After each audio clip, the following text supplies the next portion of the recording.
The day of my life as a content creator ay pumasyal po pala ako sa bahay ng aking At dahil sobrang haba po ng aking buhok at nagtitipid po sa pangbayad sa salon, ayan po, nagpasya po siya na lang po ang gugupit sa aking buhok. Apo kaya ang panang solar?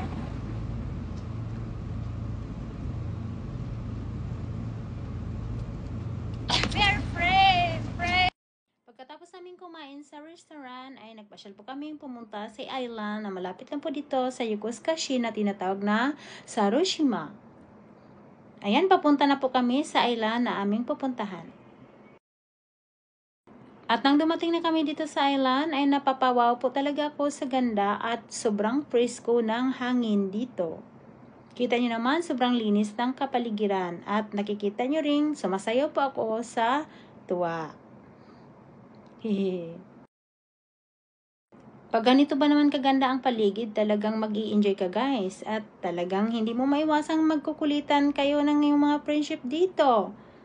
Habang nagkukulitan, ay pikot-ikot din kami kung saan-saan dyan. Iba po talaga ang hangin dito dahil sobrang presko at talagang walang pollution kang mapifeel.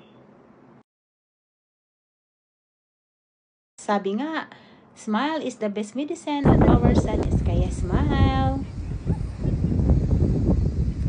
Sunod sa pa. 1, 2, 3, 4, 5. Gukura ko. Wait! Sada, hindi mo makaringkil sa unang salsa. Hindi mo ba? Kasi ko katawa. Sa pa. Ayan, natapos na rin ang aming galaan at kami na po ay uwi sa aming kanya-kanyang tahanan. At dahil napagod po siya, ayan, pahiga-higa na lang po dyan sa aking likuran. Ayan lang po. Thank you for watching. Don't forget to follow and share. Bye!